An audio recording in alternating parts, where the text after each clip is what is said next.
It's time for America Outdoors Radio, the show that covers the outdoor scene across the U.S. of A. and the entire continent. Fishing, hunting, conservation, outdoor recreation, and great destinations. We cover it all every week. It's your country, your outdoors. Let's explore it together with your host, John Kruse.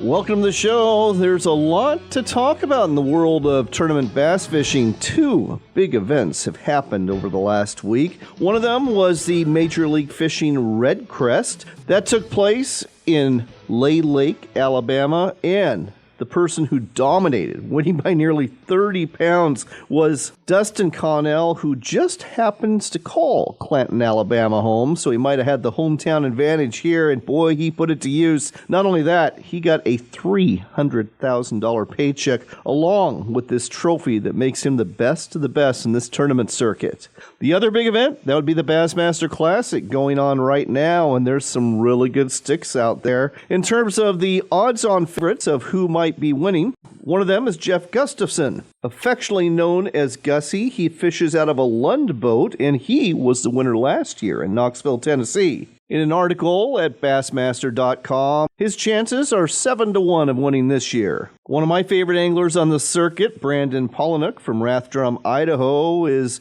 got a 6-1 odds of winning. Now, he might be a dark horse here because this is his 13th trip to the Bassmaster Classic. And he got second place at Grand Lake back in 2013, so he knows and likes this lake. Don't count out Hank Cherry. His odds of winning are 5-1. He did win both the 2020 and 2021 Bassmaster Classic, and this two-time winner has a good chance of winning this one too. Then there's Greg Hackney. He's from Gonzales, Louisiana. The odds of him winning are 4-1. He's been around for a long time. He's made 18 trips to the Bassmaster Classic, and his best finishes happened at Grand Lake. That was 13th place in 2013 and 10th place in 2016. So we'll see if this old pro is due. As for the odds-on favorite, though, overwhelming odds-on favorite, not just according to Bassmaster, but in all the forums that I've checked out, that would be Jason Christie. Now, Jason is actually from Oklahoma, so you might say Grand Lake is one of his home lakes.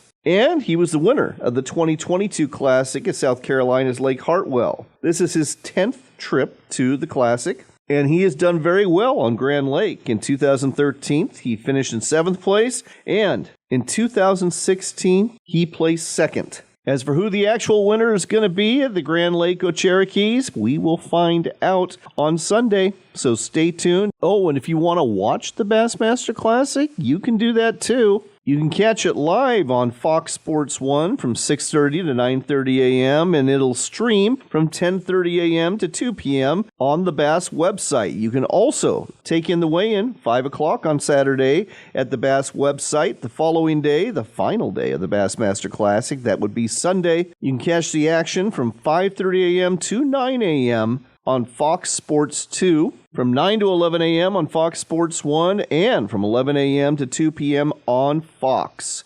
You can also watch the weigh-in online at Bassmaster.com.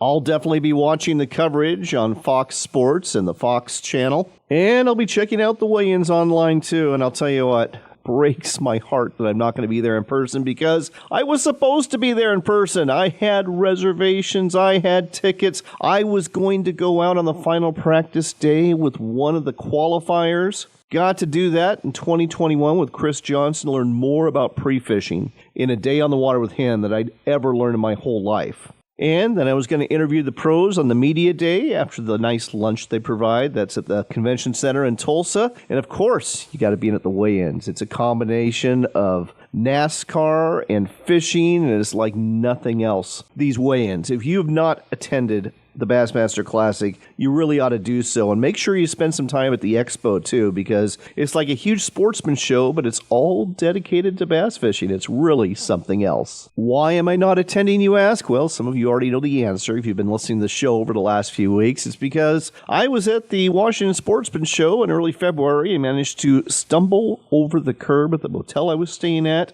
and I shredded the tendon below my right kneecap. So I'm still on a leg brace, and I am not in any shape for flying or being on a boat or walking any great distances. But I've got a goal, and that goal is to get out of this leg brace and be fishing a Pro-Am tournament as an amateur out of my home lake of Potholes Reservoir in eastern Washington on April 25th and 26th. It's all part of the Big Bass Trail.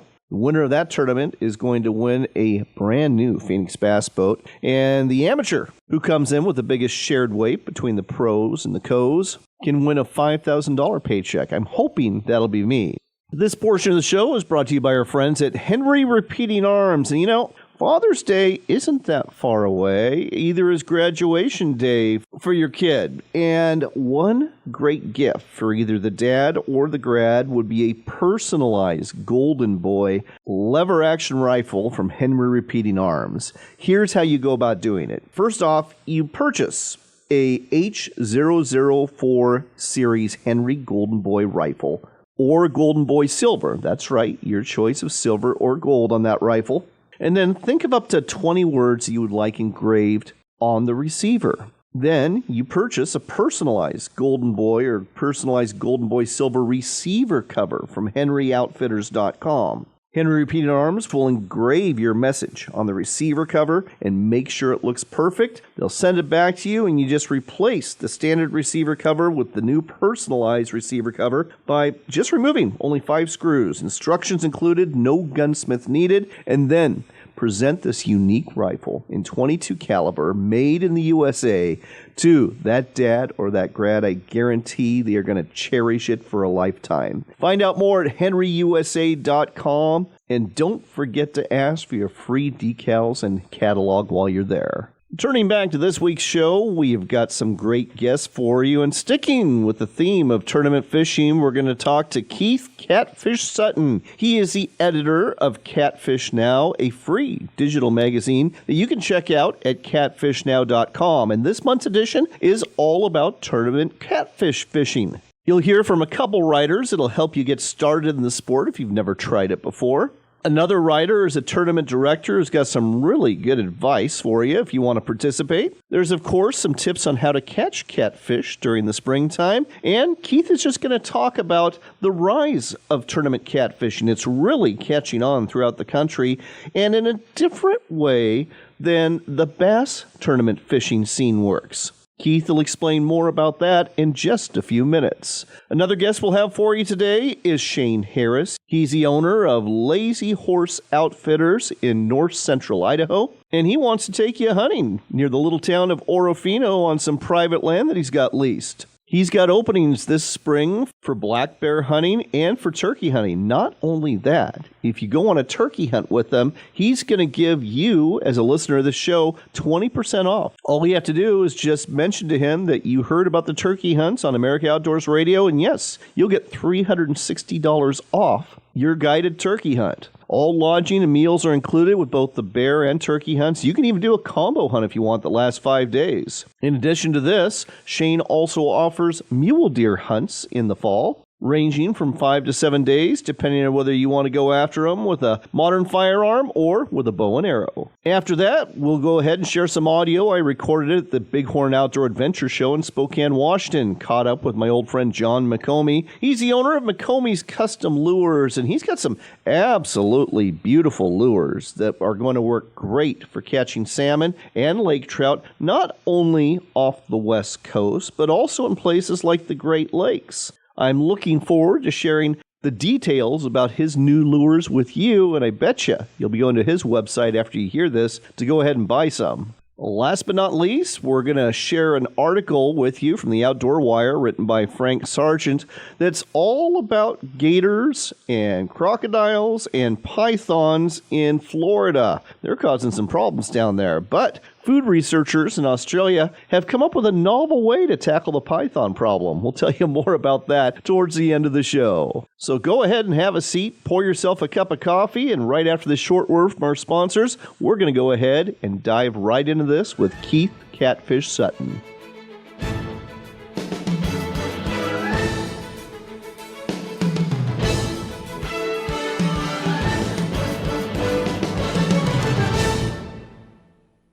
We've been telling you about Sportsman's Cove Lodge in Southeast Alaska for a while now, and there's a reason. They are the only Alaska lodge we talk about in this show. It's because they're truly Alaska's best lodge. The adventure starts with a float plane ride from Ketchikan, after which you'll get the chance to experience some of the best hospitality, food, and wonderful people you'll ever meet. Wildlife is abundant, from bears and deer to eagles and whales, and let's not forget the reason you're here, the fishing. Halibut, salmon, lingcod, rockfish, true cod, and more. It's all waiting for you in abundance at Sportsman's Cove Lodge. Book your trip today at alaskasbestlodge.com. That's alaskasbestlodge.com for Sportsman's Cove Lodge.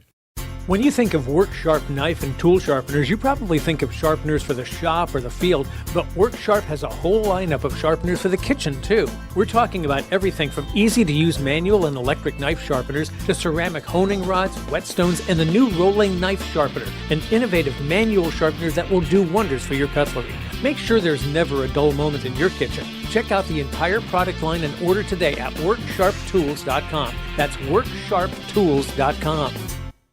Campers, adventure seekers, hunters, and foodies. No matter the lifestyle, we can all agree on one thing. Great food and great people are worth remembering. At Camp Chef, we don't just make grills. We create each product knowing that a warm meal is always better when it's shared with those we love. Learn more about Camp Chef grills, smokers, and portable cooking equipment at campchef.com. That's campchef.com for a better way to cook outdoors. Are you looking to reel in the marketing opportunity of a lifetime? America Outdoors Radio has sponsorships available, and we offer affordable platforms to reach thousands of listeners. Find out more by contacting John Kruse through his website at americaoutdoorsradio.com.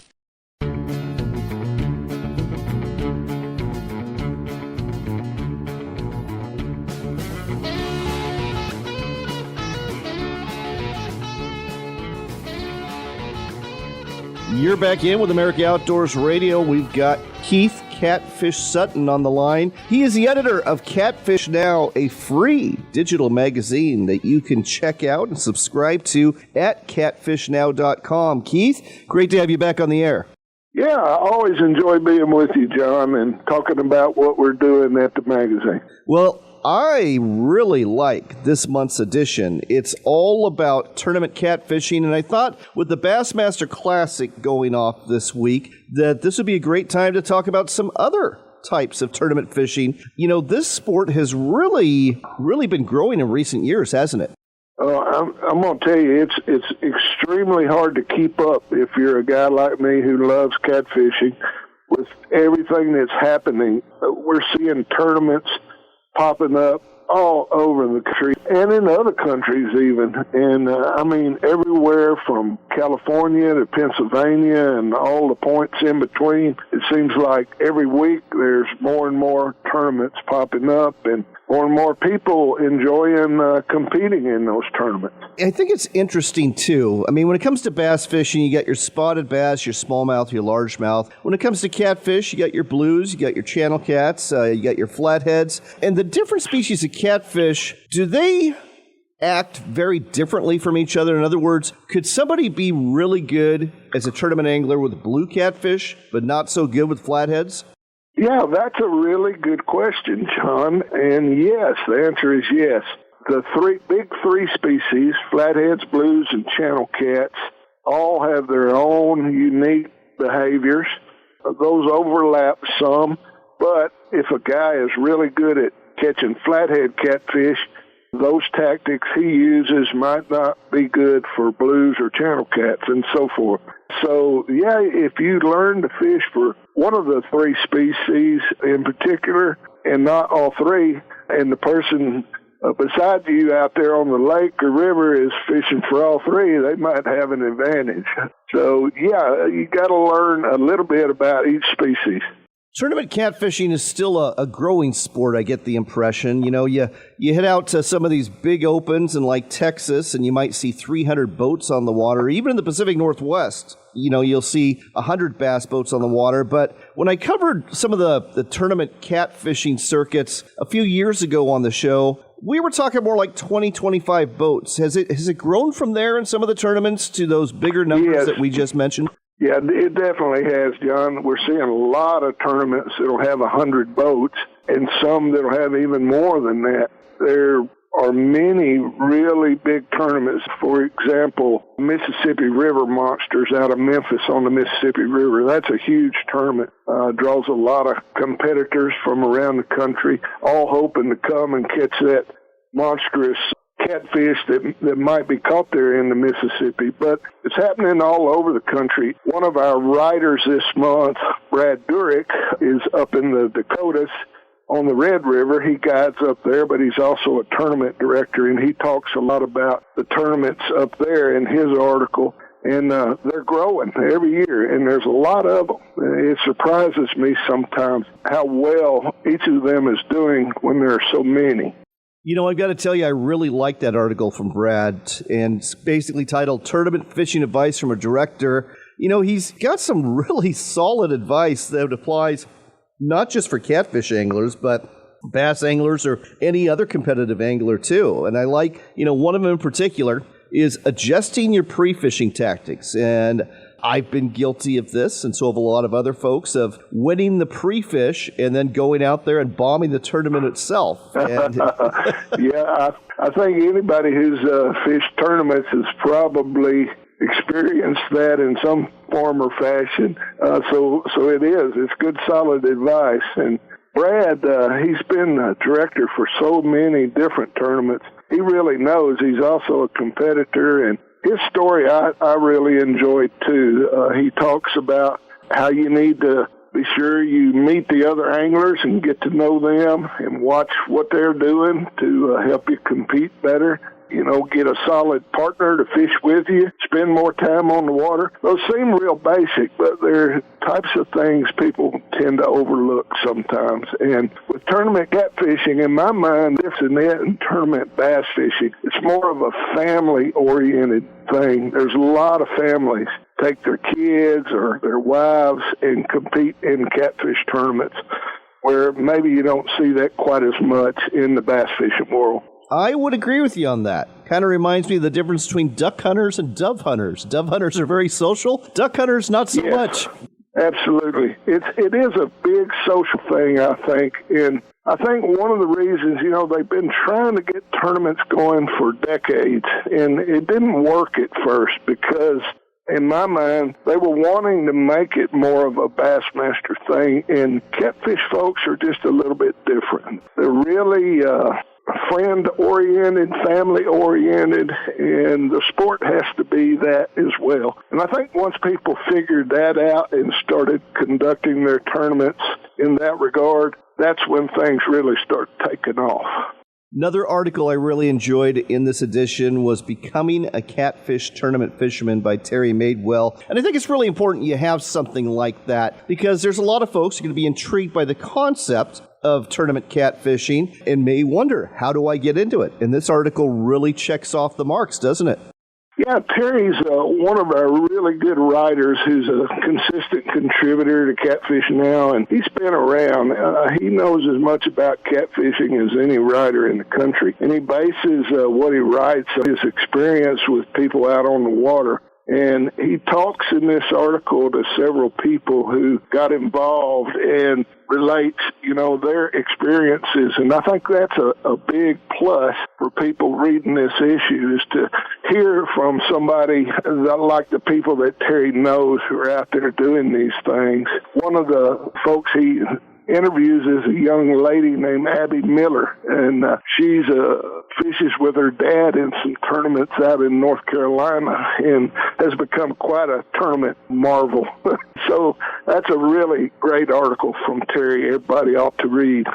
And another one that's a great one for people just thinking about getting into competitive catfishing, written by veteran outdoors writer Brent Frazee, Tapping Your Competitive Spirit.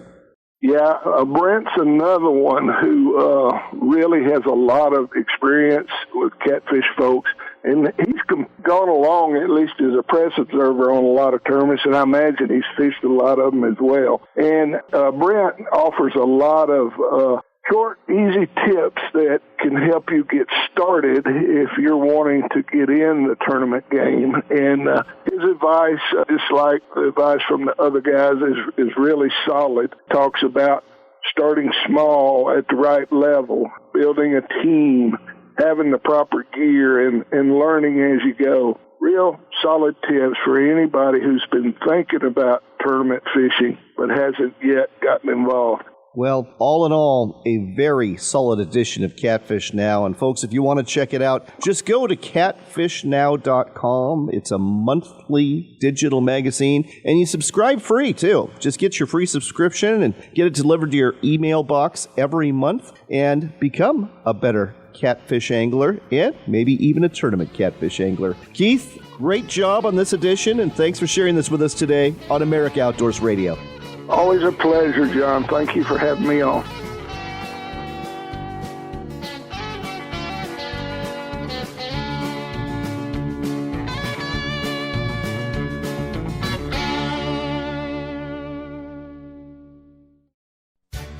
Hunt of a Lifetime is a nationwide nonprofit organization dedicated to providing hunting and fishing trips to youth 21 and under who suffer from life-threatening illnesses and disabilities. These adventures make big differences in the lives of those who participate in them, and in many cases are literally a dream come true that brings hope and therapy to their lives. Find out more, get involved, or donate today at huntofalifetime.org. That's huntofalifetime.org. huntofalifetime.org. John Kruse here, looking to improve your bottom line as a business that caters to outdoors enthusiasts. You can do so for a very cost-effective price by advertising on America Outdoors Radio. I will tailor a marketing campaign for you, reaching hundreds of thousands of listeners every weekend, tuning into our show on 135 stations in 33 states. We've got a sponsor opening right now, so contact me through my website at americaoutdoorsradio.com, and let's talk about helping you.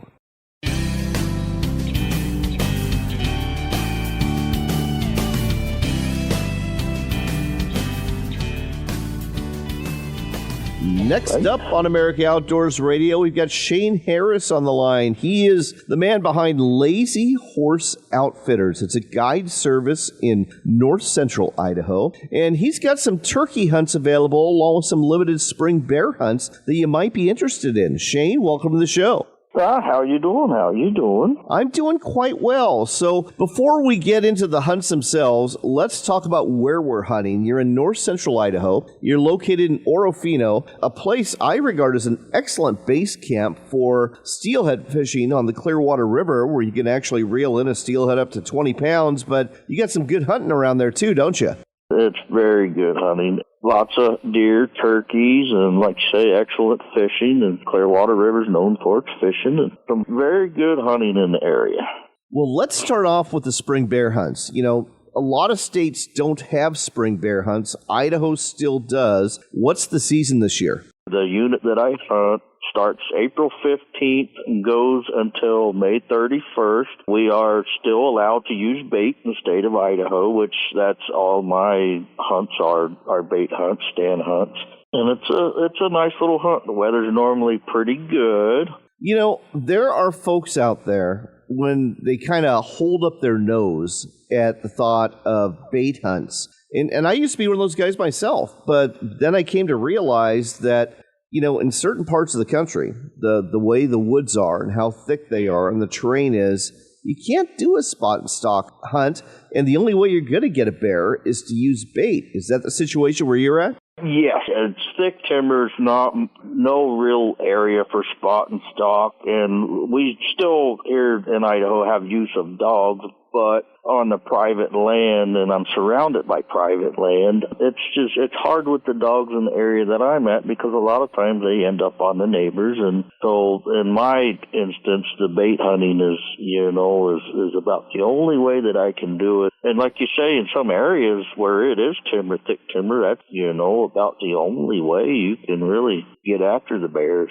Let's talk about where you're hunting. I was going to ask whether it was public land or private land. Sounds like you've got a lease on some private land. Yes, sir.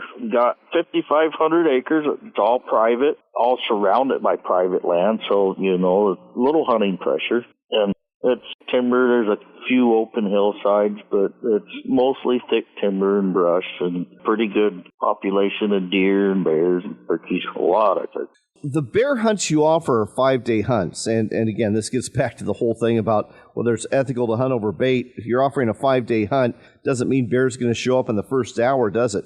No, it does not. A lot of people have that concept, oh, you're feeding them, they should be here. And, you know, they're intelligent animals. They're wild animals. They kind of know if you're in there, out of there, and it's not a given, that's for sure.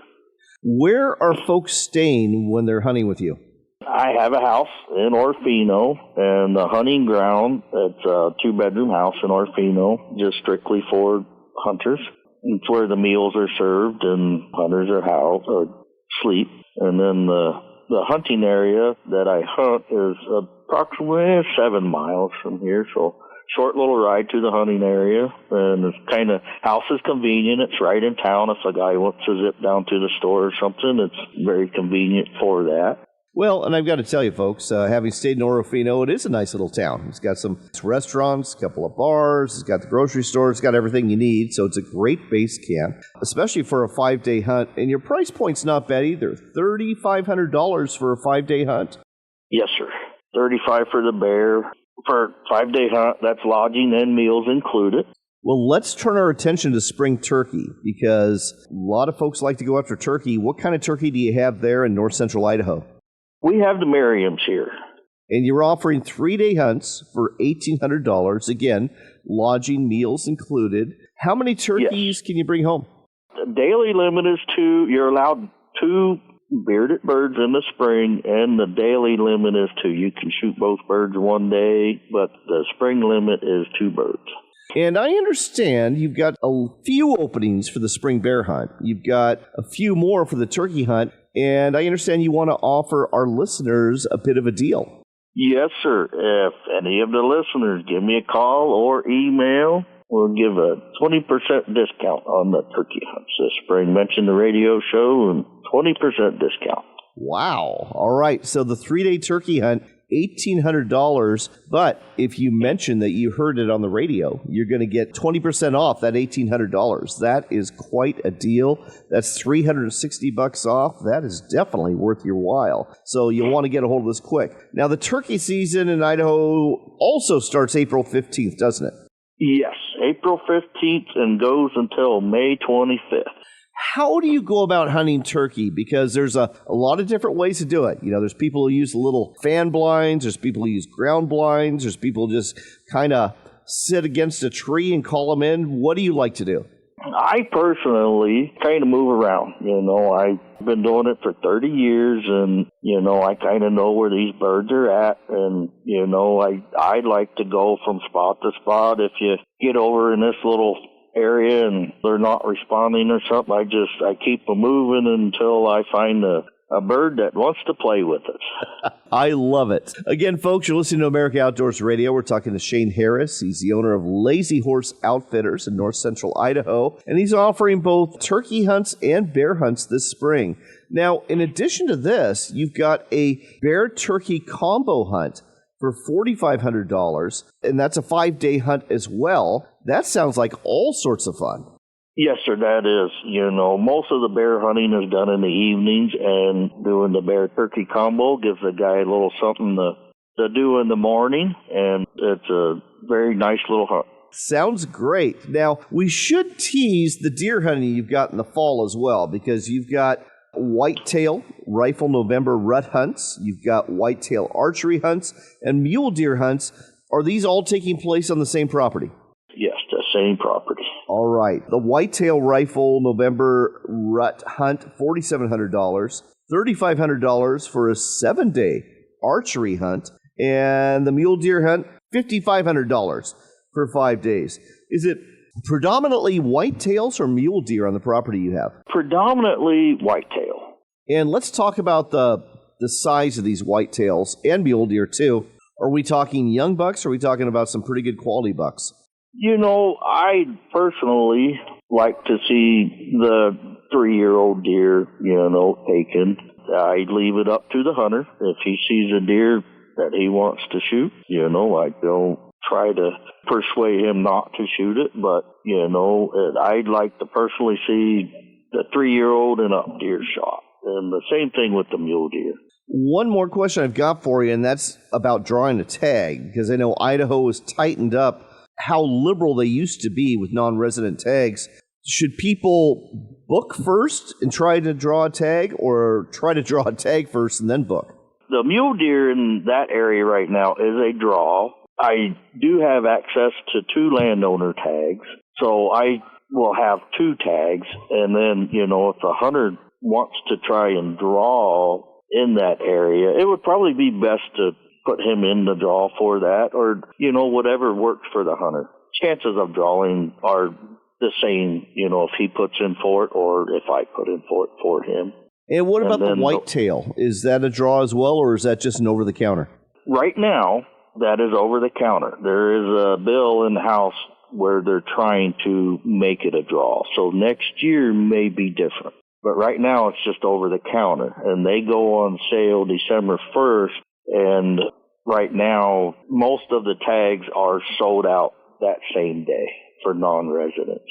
So A guy has to get on, if you were trying to book a hunt for next year, December 1st, you would want to be in line or on the computer to get a tag.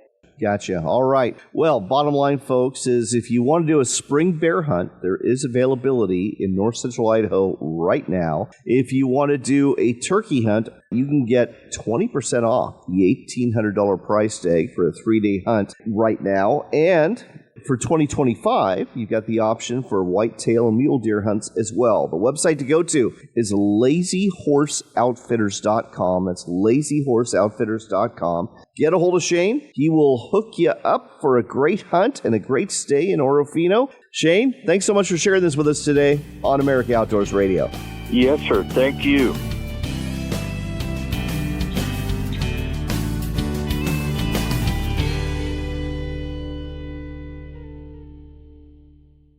Ready to step up to a quality-built rifle or shotgun that's a true classic? Check out Henry Repeating Arms, American-made. There's over 200 models to choose from in a variety of finishes and calibers for hunters and target shooters. Many of these are lever-action models with a look right out of the Old West. Don't be deceived, though. Henry Repeating Arms are modern, rugged, accurate, reliable, and have a lifetime guarantee. Find out more and order a free catalog today at henryusa.com. That's henryusa.com.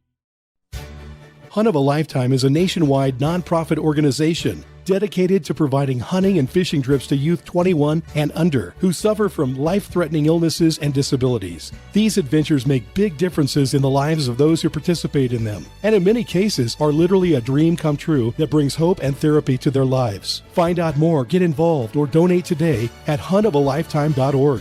That's huntofalifetime.org. huntofalifetime.org. Come explore the Dalles in Oregon for outdoors fun. Hike amongst the wildflowers, bike our riverfront trail, or visit the Gorge Discovery Center where you can enjoy a live raptor display, or even check out our National Neon Sign Museum. But don't forget the fishing. We've got salmon, steelhead, bass, walleye, and monster-sized sturgeon waiting just for you. When the day is done, tell those tall tales at one of our wineries, breweries, or restaurants and plan your next adventure. Find out more at explorethedalles.com. We've been telling you about Sportsman's Cove Lodge in Southeast Alaska for a while now. They're truly Alaska's best lodge. Wildlife is abundant, from bears and deer to eagles and whales. And let's not forget the reason you're here, the fishing. Halibut, salmon, lingcod, rockfish, true cod, and more. It's all waiting for you in abundance at Sportsman's Cove Lodge. Book your trip today at alaskasbestlodge.com. That's alaskasbestlodge.com for Sportsman's Cove Lodge. Attention small business owners. This could be the most important 10-minute call you will ever make. You could recover up to $26,000 per employee today. And all you have to do is make one short 10-minute call to take your business up a notch or bounce back from these difficult couple of years. Omega Accounting Solutions can help you recover any payroll tax overpayments you made during the pandemic. You may even be eligible to receive up to $26,000 per employee. All it takes is a quick, easy, free 10-minute ERC consultation to determine if you qualify. Omega is the small business champion with teams dedicated to maximizing tax credits. They know their stuff so well that CPAs and payroll companies even turn to Omega for ERC tax guidance. Call 800-300-9ERC. That's 800-300-9ERC.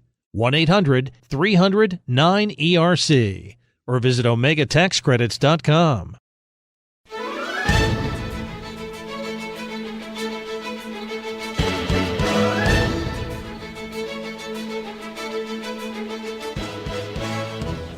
Next up on America Outdoors Radio, we've got audio for you recorded from the Bighorn Outdoor Adventure Show in Spokane, Washington. Came across my old friend John McComie. He's the owner of McComie's Custom Lures. And John, you've got some new lures out, and I'll tell you what, these trolling spoons for lake trout, they are really good looking. Yeah, we've got these new lake trout trolling spoons in with UV on them that just is dynamite. It just pops when it hits the water. Put a nice size 2 hook on them and Gamakatsus, and I think they'll do great for bows, browns, Mackinac, either in the lakes in the Northwest and the West Coast, and even over in the Great Lakes areas.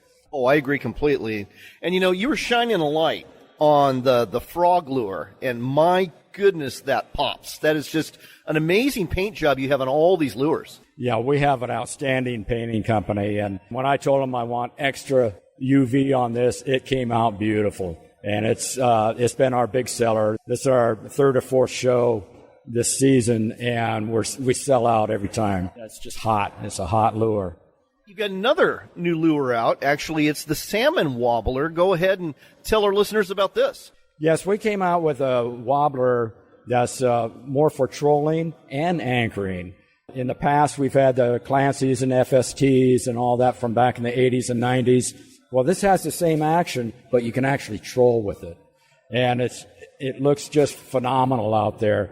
We've had them up in the shows in the Northwest here, and pretty much we only have about 20 left now. And hopefully we'll get our next ones in here, but we have them with a glow on them, and they come in 12 different colors, greens and chartreuses and pinks and reds, and they're really, really fantastic. We put a size 6/0 Gamakatsu Big River hook on them with extra heavy-duty hardware on it, up over 100 pounds in pressure on it. So they're ready to take on anything big. Salmon, no problem. Muskie, pike. I think this would be a dynamite spoon for all of those species. Well, I think it would work well for the lake trout, too. And again, we're not just talking West Coast here or in the ocean or in the Puget Sound. We're also talking like the Great Lakes. This would be a fantastic offering. Something else I really like about the Salmon Wobblers is they all have a hoochie tied on right over the hook. And I know those hoochies are a real attractant to fish. Absolutely. I started hoochies several years back, and the catch ratio is so much improved over a non-hoochie lure. I mean, this just makes a night and day difference. And then you get the movement like a tail in the back and everything. It's fantastic on these wobblers. I am guessing on the wobblers that you probably don't put bait on it because it's going to really retard the action. Right. We don't put bait on it. We put a scent on the blade itself, on the spoon itself. We run it behind a triangle or a dodger.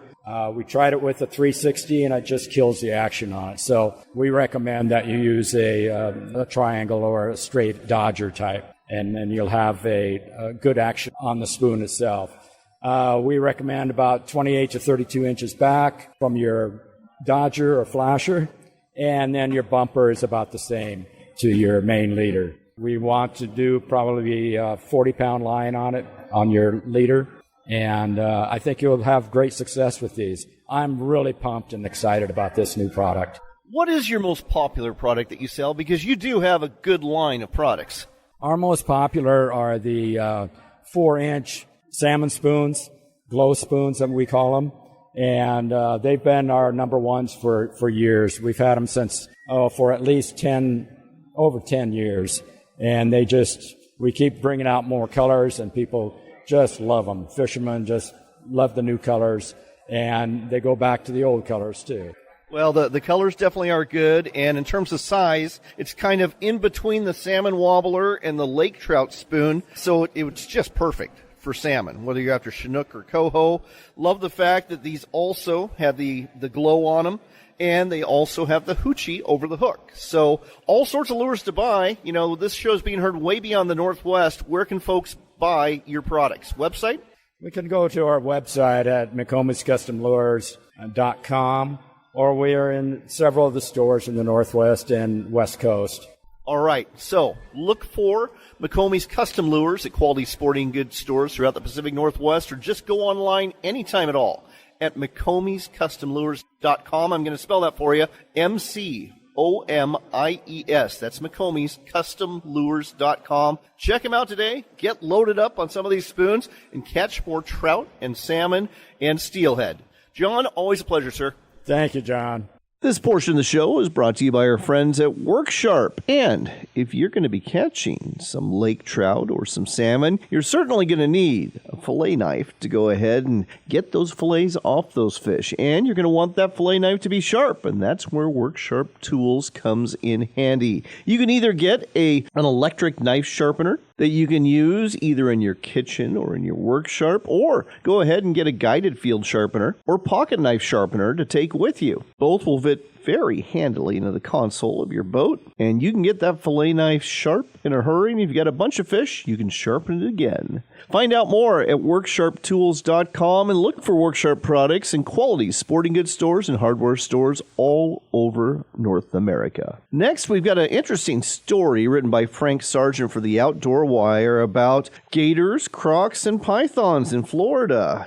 Last week was not a good week for people in Florida when it came to these species. The operator of a small sailboat was bitten by a crocodile at the Flamingo Basin in Everglades National Park, and later an angler landing a bass near Leesburg got his hand bitten off by an alligator. Meanwhile, Burmese pythons are spreading in a great crawling wave across the Everglades and Big Cypress. In case you're wondering how many of these reptiles there are in the Everglades state, there's an estimated 1.3 million alligators there. And with more and more people moving into Florida, about 1,200 people a day, there's been a lot more conflicts. Meanwhile, American crocodiles, which were all but extinct 50 years ago, are now doing quite well in the southern tip of the state. In 1975, there was only 300 left, but now there's an estimated 2,000 crocodiles, some of them 50 years old and big enough to be a threat. Pets are at the greatest risk from both alligators and crocodiles. And if you don't believe me, ask any Florida duck hunter, because using a lab to retrieve waterfowl anytime the water temps is over 60 degrees, not a good plan and not a good ending for that lab. Same goes for walking Fido on the shores of a lake or a river. Frank wrote that when he lived on the Little Manatee River, he had to keep his dogs away from the seawall throughout the warmer months, which was every month except for February. And getting back to that man that was bitten at the Flamingo Marina, sailing in the boat basin, well, this was an area where fish cleaning regularly takes place. And it's a good bet that more than a few anglers have tossed fish remains into the water, and a fed crocodile, just like a gator or a shark, will hang around the same area and become a danger in many cases. As for those pythons, they've been battling that problem for quite a while now. But there is a potential solution, and it comes from some food researchers in Australia who think they've come up with a solution for world food insecurity called Let 'em Eat Snake. It turns out various python species are very efficient at converting almost any animal food into edible, high-protein flesh. While chickens, pigs, and cattle waste about 90% of the energy from the food they eat, maintaining a constant body temperature, snakes and other reptiles just need a bit of sunshine to keep themselves going. This means a high percentage of what they eat is converted to flesh. Researchers say snakes can be fed sausages of animal remains left over from conventional food animals after processing, mixed with soy protein, and produce more edible meat very rapidly. Think about it. You can have snake kebabs, snake creole, snake gumbo, snake pan-fried, deep-fried, stir-fried, pineapple steak, lemon steak, snake tacos, snake pizza. Oh, it just goes on. Whatever your imagination wants to have cooked up when it comes to a python. Now all you have to do is figure out how to catch a couple 100,000 pythons scattered across South Florida,